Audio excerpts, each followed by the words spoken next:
Banking, the greatest scam on earth. Thomas Jefferson said, "I believe that banking institutions are more dangerous to our liberties than standing armies.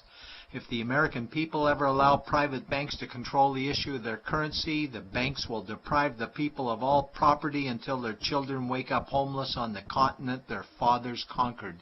Jefferson's warning is already here. 40 million Americans are living on food stamps. Millions more are now homeless, living in tents, all because of one institution, the Federal Reserve System. The Federal Reserve is a group of private bankers who have stolen the money creation process from the American people.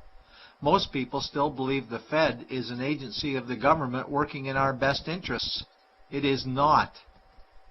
There is no greater form of evil in the world today, so let's explore the banking scam. None of us have ever been taught anything about money. The reason is to prevent us from learning the truth that money is a trick and money is a trap. When solving any crime, there's a universal truth: follow the money, but with the banking scam, follow it backwards. Where does money come from? The world's money supply is always growing. Where does all the new money keep coming from?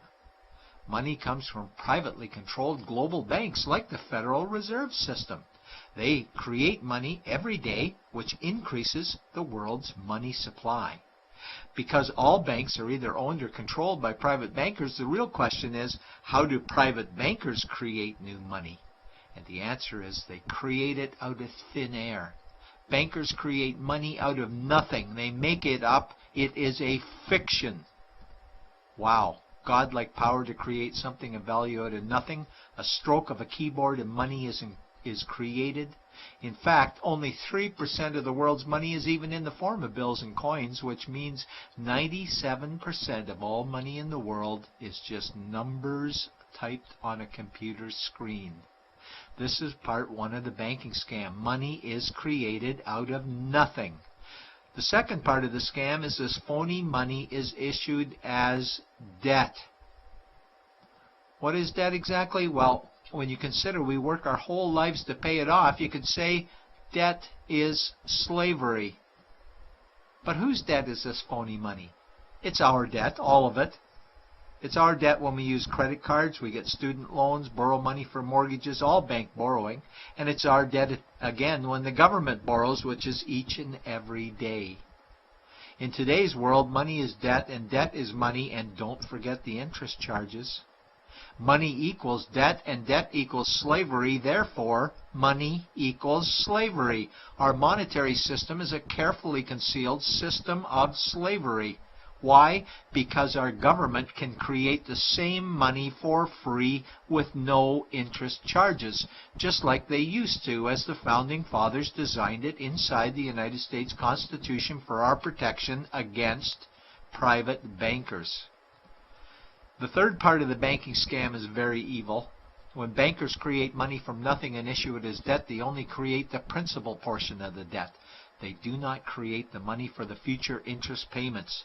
There is not enough money in existence for all of us to make our interest payments. In fact, our money creation system is even mathematically impossible. Money issued by the banks, principal debt, does not equal the money demanded back to the banks, principal plus interest. We are forced to play a game of musical chairs to see who can make their debt repayments. This guarantees a world of bankruptcy, competition, and scarcity of money. For example, we go to the bank to borrow money for a house, let's say $100,000. The moment we sign the loan document, the bank creates the money out of thin air. A $100,000 debit gets registered for us and a $100,000 secured credit for them. Then one of two things happens. Either we give the bank 30 years of labor making house payments totaling $300,000 for the original $100,000 we borrowed, or the bank takes our house. The bankers get either our labor for life or our house, and often they get both, all from money created out of thin air and issued as debt, for money made out of nothing. This is why all the bankers end up with all the assets. The fourth part of the banking scam is inflation. People think inflation is prices and costs increase. A better answer might be the value of our money always goes down. Inflation is created every time the central banks print money, which is every day. Where does all this new money get its value? The answer is it steals its value from the existing money supply, where our savings are. Our savings are disappearing because of the new money they're printing. If money creation was in balance with goods and services, there would be no inflation. Prices would stay the same. But the reality is banks always print money, driving prices ever higher, which steals the value of our savings, making them disappear. Since the private bankers created the private Federal Reserve in 1913, the United States dollar has lost 97 cents in purchasing power. An item in 1913 that cost $100 in 2011 cost $2,230, a price increase of 2,130%. This is the banking scam. 4 parts. Private bankers create money out of nothing and charge interest on it. There is no money created for the future interest payments, and inflation steals our savings every day.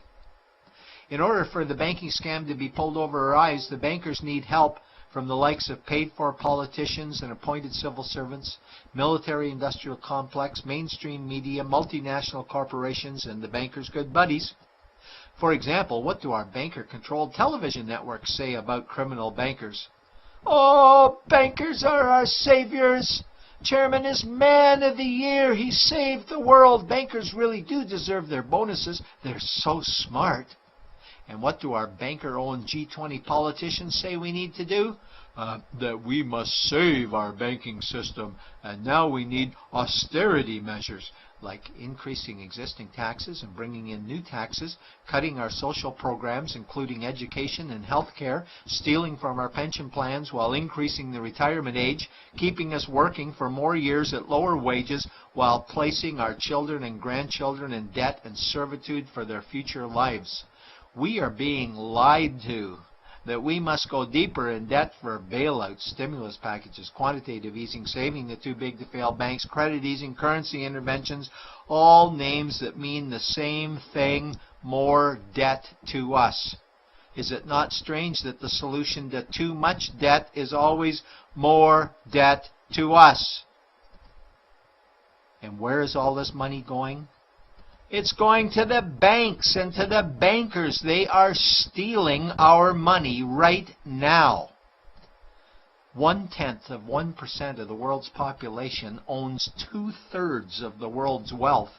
This means that 99.99% of the world's population own less than 1/3 of the wealth, a decreasing amount because these guys are stealing it. We desperately need to wake up to the banking scam.